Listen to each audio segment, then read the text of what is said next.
Friends, আমি live ফেসবুকে আসতে বাধ্য হলাম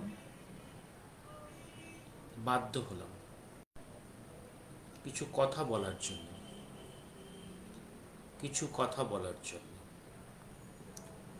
গতকাল অভিজিৎ ভট্টাচার্য, নমস্কার। কিছু কথা বলতে বাধ্য হচ্ছি। আমি আমার 10 বছরের লাইভ ফেসবুক আমি করছি, কখনো ডে টাইমে করিনি, করার সময়ও পাইনি। আজকে ডে টাইমে করতে বাধ্য হলাম। দিস ইন এমার্জেন্সি সিচুয়েশন, এক্সিজেন্সি, একটা সিচুয়েশন কম্পালশন। আমি গত 3 দিনই যে কথা বলেছি সেটা আরজিকর অভয়ার ট্র্যাজেডির প্রেক্ষাপট অনেকটাই। আমি আজকের রাত্রে প্ল্যান করেছিলাম আজকের আরজিকর নিয়ে কোনো কথা বলবো না। আজকে 15 রাত্রে আমি কথা বলবো 15 আগস্ট এবং ফ্রিডম মুভমেন্টের ইতিহাসের বিভিন্ন ফ্যাক্টস নিয়ে। কত মিথ্যা ন্যারেটিভ ভারতবর্ষের ইতিহাসে লেখা হয়ে আছে এবং পড়ানো হচ্ছে, সেটা নিয়ে বলবো। সেটা আমি রাত্রে বলবো, সেটা হয়তো ইংরেজিতে বলবো আজকে, যাতে যারা বাংলা বোঝে না তাদের জন্য এটা দরকার। আমি 15 আগস্ট যখন ছোট ছিলাম, বুঝতাম না, তখন পালন করতাম খুব আনন্দের সঙ্গে, উৎসাহের সঙ্গে। ফ্ল্যাগ তুলতাম, মিছিল করতাম, সমাজসেবা করতাম। কিন্তু জ্ঞান হয়েছে প্রায়, আজকে পলিটিক্যালি কনসাস হয়েছে প্রায় আজকে 35 বছর, আমি আর 15 আগস্ট পালন করি না। এটা আমার কাছে ব্ল্যাক ডে। সুতরাং বাইরে আজ কোথাও যাইনি। মিডনাইটের আরজিকরের যে ক্যাওসটা হয়েছে, যে ভাঙচুর হয়েছে, এই প্রেক্ষাপট নিয়ে কথা বলবো আজকে। কারা করেছে, কেন করেছে। আমি আমার 3 দিনের লাইভ ফেসবুকের মধ্যে আমি বলেছিলাম যে আরজিকরের যে ক্রিমিনালিটিস এবং ক্রাইমসের এই অ্যাকুমুলেশন, এটা এই 1 দশকের নয়, এটা বহু দশকের, আমার 5 দশকের অভিজ্ঞতার। অনেক পাপ, অনেক পাপী ওখানে ঘাঁটি গেড়ে বসে আছে। এই অভয়া কাণ্ড টিপ অফ দি আইসবার্গ। অনেক পাপী ওখানে শেল্টার করে আছে, অনেক ক্রাইমস হয়, অনেক ক্রাইমসের চক্র ওখানে বসে আছে। এবং আরও একটা জিনিস বলেছিলাম, আমি এই তথ্যটা পেয়েছিলাম দক্ষিণ কলকাতার এক ভাই, যাদের পূর্বপুরুষরা ওপার বাংলার, যারা ওপার বাংলার খবর রাখে। উনি ওকে ফোন করে বলেছিলেন, দাদা আমাদের কাছে খবর আছে অভয়া কাণ্ডে ওপার বাংলার জামাত কানেকশনও আছে। আমি সেটা উল্লেখ করেছিলাম আমার লাইভ ফেসবুকে। আরেকটা জিনিস, গত পরশু রাত্রে দিল্লির সুপ্রিম কোর্টের এক অ্যাডভোকেট কাছ থেকে একটা ড্রাফট এসেছিল আমার কাছে, যেখানে ও পরিষ্কার লিখেছিল যে এই যে সিভিক পুলিশকে ওরা অ্যারেস্ট করেছে, এটা সম্পূর্ণরূপে একটা ফলস ন্যারেটিভ। এটা আসল ক্রিমিনালদের হাইড করার জন্য, একে সামনে রেখে পুরোটাকে ধামাচাপা দেওয়া, এবং একে একটা সময় একে একটা ফলস এনকাউন্টারে মেরে ওর মুখটাকেও বন্ধ করে দেওয়া। এই হচ্ছে পরিকল্পনা। এটাও আপনাকে কালকে বলেছি আমি। এবার আসছি কালকের ঘটনায়। এবার আমি আগেই বলেছি, আরজি করে প্রায় 13 বছর দুটো ফেজে আমি কাটিয়েছি ইন মাই সার্ভিস লাইফ। আরজি করের ইনসাইডটা কিছু বুঝি। তারপর আমি তো চলে এসেছি ওখান থেকে 2003 সালে যখন চলে এলাম, 3 সালে চলে এলাম। তারপরের খবরাখবর পেতাম, কারণ অনেক ছাত্রছাত্রীরা আবার ওখানে পোস্টিং আছে, খবরাখবর পাই, কি হচ্ছে না হচ্ছে খবর পাই, কিন্তু প্রত্যক্ষ যোগাযোগ আমার তারপরে ছিল না। আমি তারপরে আর যাইনি কখনো। সুতরাং সুতরাং তবুও খবর পাই, এবং যারা আমায় খবর দেয় তাদের কোনো ধান্দা নেই, মিথ্যা কথা বলবে, যা সত্যি তাই জানায় আমাকে। এখানে একটা চক্র আছে, ভয়ঙ্কর চক্র। আমি আগে ভয়ঙ্কর চক্র, এটা মনে রাখবেন। আরজি করের এক সময় যখন ওয়াজ নট আন্ডার গভর্নমেন্ট, আরজি করের একটা বড় ঐতিহাসিক দিক হচ্ছে এশিয়ার প্রথম, ভারতবর্ষের প্রথম private medical college by the nationalist. এই গর্ব তারা করতেই পারে, এই গর্ব করার অধিকার আছে। একটা জাতীয়তাবাদী একটা ইতিহাসের একটা মেরিট আছে, একটা হেরিটেজ আছে। কিন্তু পরবর্তীকালে এই আমরা আরজি কোরিয়ান, আমরা ন্যাশনালিস্ট, এইটাকে দেখিয়ে কিছু এক্স আরজি কর পরবর্তীকালে বিভিন্ন ডিপার্টমেন্টের এইচওডি হয়ে বা প্রশাসক হয়ে, সুপারিনটেন্ডেন্ট হয়ে নিজেদের ধান্দাবাজির কায়েম যেভাবে করেছে, এটা একটা অত্যন্ত নোংরামির পর্যায়ে। পরে আরজি কর দীর্ঘদিন কোনো কোয়ালিটি মেডিকেল কলেজে পৌঁছয়নি, যদিও কলকাতার বুকে, এবং এশিয়ার প্রথম প্রাইভেট মেডিকেল কলেজ। এবং আমি সময়কার বলছি, আমাদের সময়কার যে সমস্ত ওই ক্যাম্পাসে ট্রান্সফার হয়ে আসা অন্য মেডিকেল কলেজের প্রোডাক্টরা অ্যাজ টিচার হয়ে এসছে, তারা যে কোয়ালিটির কাজগুলো করেছে, অনেক সমস্যা ট্যাকেল করে, সেক্ষেত্রে আরজি করের প্রশাসকদের খুব একটা পজিটিভ ভূমিকা ছিল না। কারণ কিছু মানুষ কাজের মধ্যে আনন্দ পায়, কাজের মধ্যে এথিক্স খুঁজে পায়, কর্তব্য খুঁজে পায়, তাই তারা করেছে। কিন্তু অনেক সময় দেখেছি আরজি করের যারা প্রশাসক, আরজি এক্স-স্টুডেন্টরা প্রশাসক হয়েছে, তাদের কাছ থেকে বাধাপ্রাপ্ত হচ্ছে। কারণ তাদের কাছে আমরা আরজি কোরিয়ান এই সার্টিফিকেটটা নিয়ে, সাইনবোর্ডটা নিয়ে তারা বেনিফিট লুটে গেছে, তারা প্রাইভেট প্র্যাকটিসে বেশি মন দিয়েছে। আরজি কর মেডিকেল কলেজের ক্যাম্পাসের মধ্যে ডেভেলপমেন্টের তার চেষ্টা করেনি। আরজি করের উন্নতি না হওয়ার সব থেকে বড় কারণ এক্স আরজি কোরিয়ানস, যারা বিভিন্ন এইচওডি হয়েছিল এবং বিভিন্ন প্রশাসনে যারা কাজ করেছে। এবার আর বলেছি যে পলিটিক্যাল চক্রের একটা ঘাঁটি হচ্ছে আরজি কর মেডিকেল কলেজে। কংগ্রেসের যুগে কংগ্রেসের ঘাঁটি, সিপিএমের সময় সিপিএমের ঘাঁটি, টিএমসির সময় টিএমসির ঘাঁটি।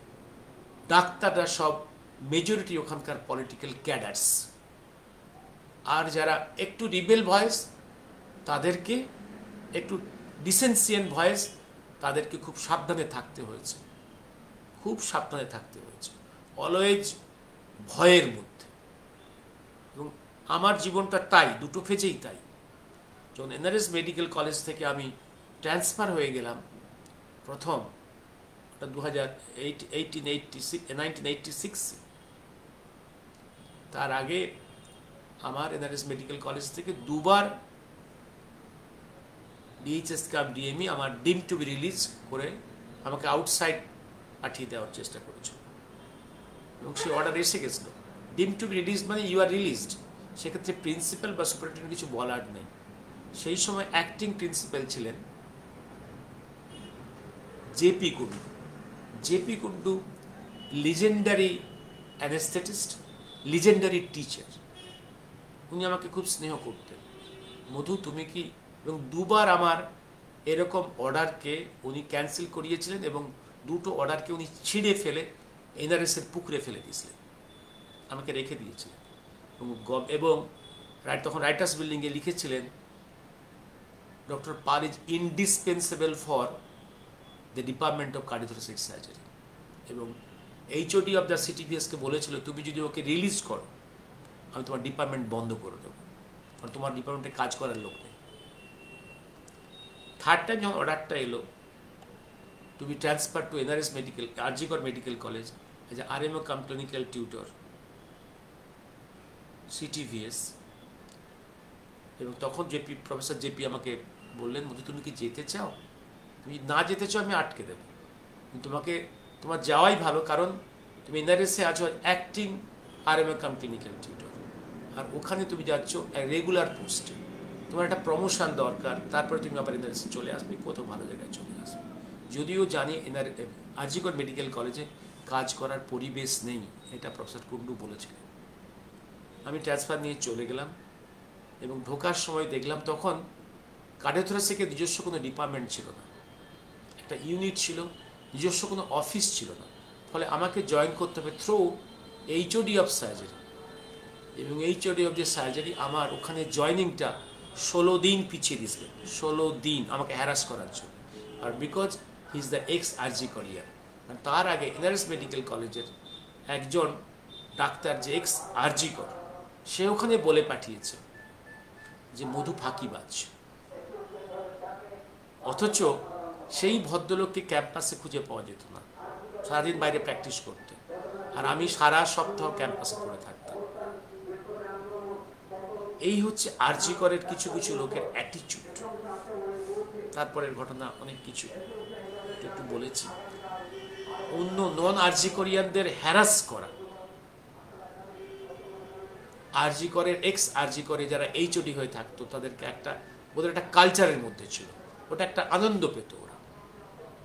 অনেক পাপ লুকিয়ে আছে আরজি করের মধ্যে, ওই মাটিতে অনেক পাপ, এবং আরজি করের মধ্য থেকে অনেক ভালো সার্জন বেরিয়েছে, ভালো মানুষ বেরিয়েছে, ভালো ডাক্তার বেরিয়েছে, সে সংখ্যাও অনেক, কিন্তু শয়তানেরও কম নেই, শয়তানও কম নেই। আরজি করের এই একটা মানি র্যাকেট একটা গ্রুপ আছে, একটা পলিটিক্যাল একটা ককাস আছে, আর তাদের সঙ্গে ডাইরেক্টলি স্বাস্থ্য ভবন, রাইটার্স বিল্ডিং, এখন নবান্নের যোগাযোগ। কিছু কিছু ডাক্তার আছে ওখানে যারা ক্যাম্পাসে কাজ করার থেকে ওই নবান্ন বা রাইটার্স বিল্ডিং বা স্বাস্থ্য ভবনে বেশিক্ষণ থাকতে অভ্যস্ত, পছন্দ করে। ক্ষমতার কাছে থাকা, ক্ষমতার কাছে থাকলেই এই ভেস্টেড ইন্টারেস্টগুলোর সুবিধে, এবং ওখানে অনেক পাপচক্র গড়িয়ে উঠেছে। এবং এই যে 3-4 বছর আগে যে এক গাইনি পিজিটির 7 তলার উপর থেকে পড়ে যে মরে যাওয়া, এটাকে আত্মহত্যা বলে চালিয়ে যাওয়ার কর্তৃপক্ষের দ্বারা আজকের অভয়ার চেস্ট ডিপার্টমেন্টের এইটাকেও প্রথমে আত্মহত্যা বলে চালিয়ে দেওয়ার মধ্যে একটা কমন ছক আছে, এবং এই কমন ছকটা ওখানকার জুনিয়র ডাক্তাররা ধরতে পেরেছিল। সেই কমন ছকটাকে বানচাল করেছে তারা, পোস্টমর্টেম করতে বাধ্য করেছে সবার সামনে, এবং হ্যান্ডরাইটিং থাকা অবস্থাতেই রিপোর্টটা ওরা ছবি তুলে ভাইরাল করেছিল। ফলে আরজি করের ক্রিমিনাল জানটা, যার সঙ্গে জড়িয়ে আছে টিএমসিপি এবং একদম গভর্নমেন্ট এবং কলকাতা পুলিশ কমিশনার জড়িয়ে আছে। কারণ এই যে ইন্টারেস্টগুলোর বিভিন্ন প্লেনসে বেনিফিশিয়ারি আছে, তারা দেখতে পায় তাদের ছকটা বানচাল হয়ে যাচ্ছে, এবং যেভাবে মা বাবার সম্মতির বাইরে গিয়ে এবং লোকাল জনগণের সম্মতির বাইরে গিয়ে তাড়াহুড়ো করে ডেড বডিকে হাইজ্যাক করে নিয়ে পুড়িয়ে দেওয়া হলো, এটা একটা পরিষ্কার, এটা হচ্ছে এভিডেন্স লোপাট। আর যেভাবে সিবিআই তদন্ত শুরু হতে চলেছে, এরকম সময় একটা অকুস্থলে কোনো ব্যারিকেড সৃষ্টি না করে ভাঙচুর শুরু হয়ে যাওয়া, এটা কার নির্দেশে হয়েছিল? প্রমাণ লোপাট। শুধু তাই নয়, যখন সিবিআই তদন্ত শুরু হয়ে গেছে আন্ডার দি হাইকোর্ট অর্ডার, তারপর এবং যেটা বঙ্গদেশে এবং তার বাইরে ভারতবর্ষে পৃথিবীর বিভিন্ন প্রান্তে যখন আরজি করের এই অভয়া ইস্যু নিয়ে আন্দোলন শুরু হয়ে গেছে জনগণের মধ্যে কোনো পার্টি ফ্ল্যাগ ছাড়া, তখন এই পার্টি, এই প্রশাসন ইনক্লুডিং ইটস টপমোস্ট লিডার এবং ক্যালকাটা পুলিশ এবং আরজিকর ক্যাম্পাসের এই কর্তৃপক্ষ ভীত সন্ত্রস্ত। তাই এই আন্দোলনটাকে বিপথে চালনা করার জন্য এবং আন্দোলনের মুখে ঝামা ঘষে দেওয়ার জন্য, বদনাম করার জন্য এবং সেই সঙ্গে ক্যাম্পাসের মধ্যে সমস্ত প্রমাণ লোপাট করার জন্য এবং ক্যাম্পাসে যে বয়েজ হোস্টেল, গার্লস হোস্টেল আছে, ডক্টরস হোস্টেল আছে, সেখানে হামলা চালিয়ে তাদেরকে ভীত সন্ত্রস্ত করে মুখ বন্ধ করার জন্য মাঝরাতে এই ভাঙচুর করা হলো, এমার্জেন্সি ভাঙচুর করা হলো, বয়েজ হোস্টেল, গার্লস হোস্টেলে হামলা চালানো হলো এবং এরা মধ্যরাত্রে ট্রাকে করে কলকাতার নর্থের সারাউন্ডিংস থেকে মুসলিম মেজরিটি এরিয়া, যেখানে মুসলিম ডমিনেন্ট এরিয়া থেকে লোক আনিয়ে এই ভাঙচুর করা হলো। এবং এর পেছনে এই যে গাড়িগুলো মুভমেন্টস করছে মধ্যরাত্রে, এটা পুলিশ জানতো না। আরজি করে মাত্র দুটো গেট দিয়ে ওরা প্রবেশটা করলো কি করে? পুলিশের খুব ট্যাক্টফুল মদত ছাড়া কি করে প্রবেশ করলো? আর নর্থ ক্যালকাটা সারাউন্ডিংস এরিয়া, যেখানে মুসলিম ডমিনেটেড এরিয়া থেকে রাত্রেবেলা গাড়ি করে এতগুলো লোক এলো, সেই মুভমেন্টস কেন ইন্টারাপ্ট করা হলো না? সেই ইন্টেলিজেন্স নেটওয়ার্ক কাজ করলো না কেন? সবটাই হচ্ছে একদম নবান্ন, ক্যালকাটা পুলিশ কমিশনার এবং লোকাল পুলিশ সবার একটা অদ্ভুত কোঅর্ডিনেশনের মধ্যেই ভাঙচুর চালানো হলো।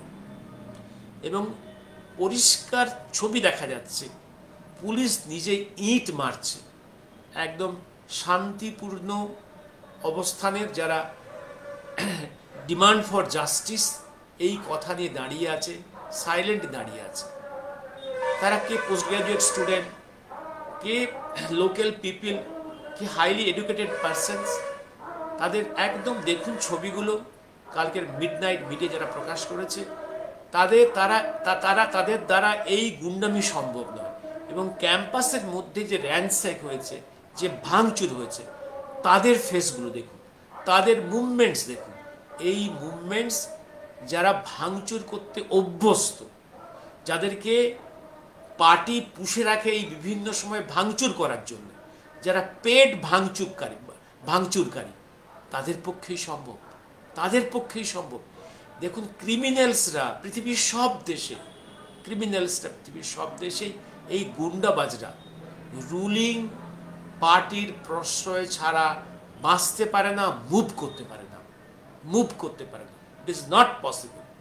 যা কিছু করা হয়েছে নবান্ন, ক্যালকাটা পুলিশ কমিশনার এবং লোকাল অথরিটির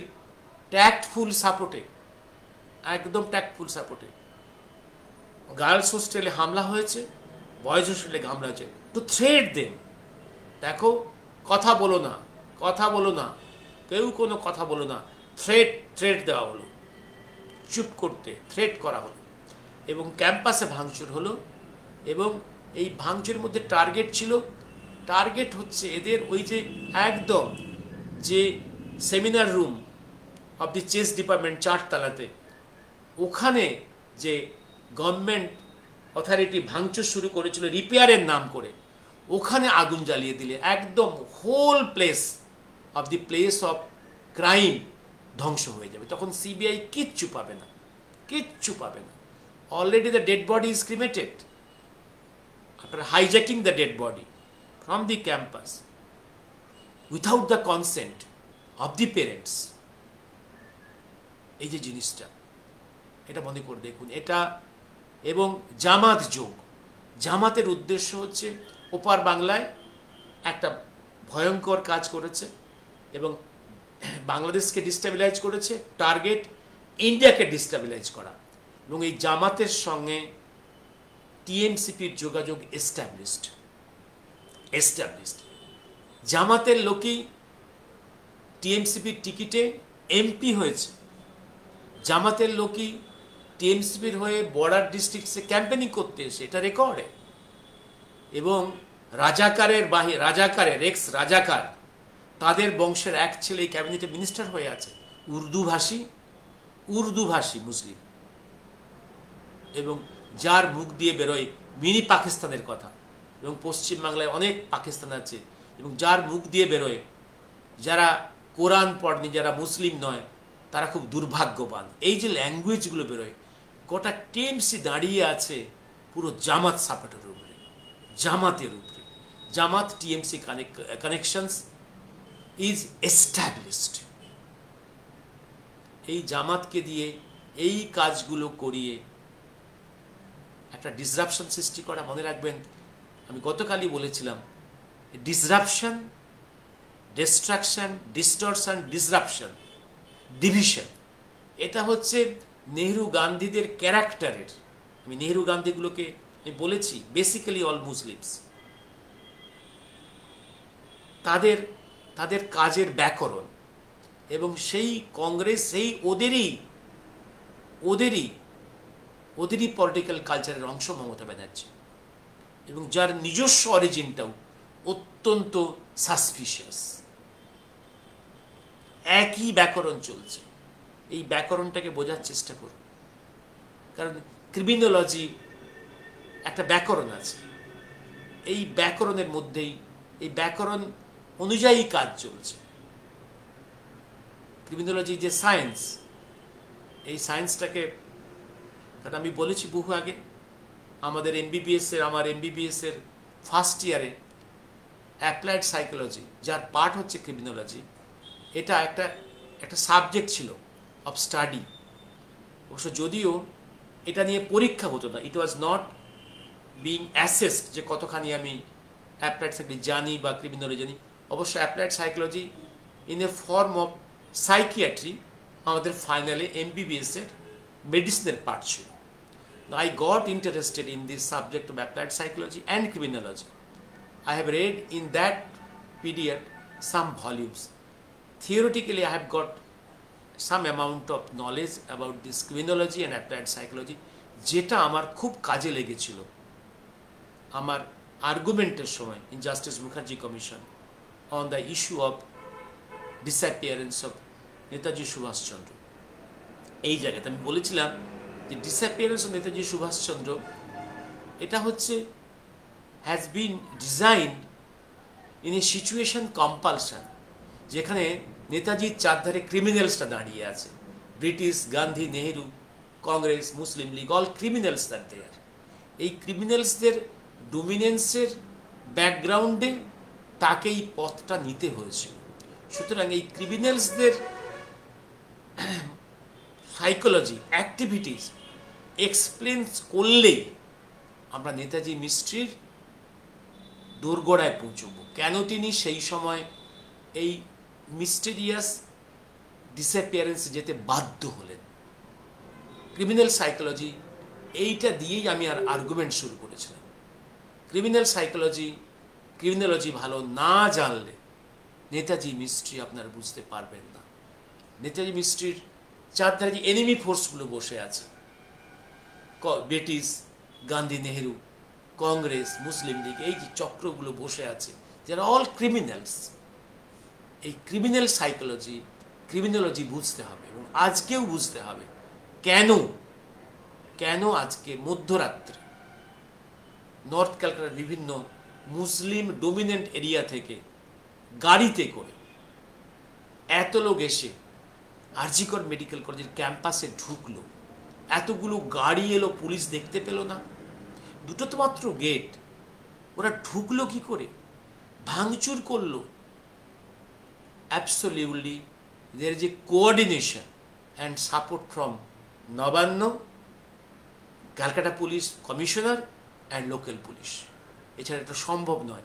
and purpose is very clear, to intimidate all the boys and girls, medical students, junior doctors of the campus, and to destroy whatever circumstantial evidence are there. Direct evidences are destroyed.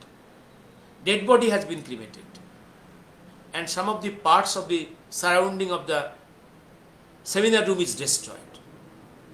Direct evidences are destroyed, but surrounding evidence যাকে বলে লয়ের ভাষায় circumstantial evidence, সেটাকেও লোপাট করা আর বঙ্গদেশ ব্যাপী এই যে আন্দোলনকে দুর্নাম করা, যে ওরাই এই গন্ডগোলের গুরু, এরাই ডিস্টার্বিং এলিমেন্টস, এই বদনামটা দেওয়া। আমি রাত্রে আবার আসবো। আমি ইন্ডিয়ান হিস্ট্রি ফ্রিডম মুভমেন্টের কতগুলো জায়গায় যেখানে হিস্ট্রিকে ডিস্টর্ট করা হয়েছে, ডিলিট করা হয়েছে, সেই নিয়ে কথা বলবো। কত ফলস ন্যারেটিভ দেওয়া আছে সেটা নিয়ে বলবো আমি। আর এর মাঝে আরজি করের নিয়ে আর কিছু ডেভেলপমেন্ট থাকলে কিছু কথা বলবো। আমি টিভির পর্দায় বা অডিও ভিজুয়াল মিডিয়াতে যা যা বেরিয়েছে ওটা আমি রিপিট করছি না, এটা আপনারা দেখে নেবেন। এটা রিপিট আমার করার দরকার নেই। আমি বেসিক কতগুলো জায়গা আপনাদের দেখে দিলাম। Be inquisitive, be analytical, try to find out the truth from the cover of whatever coming out in the media.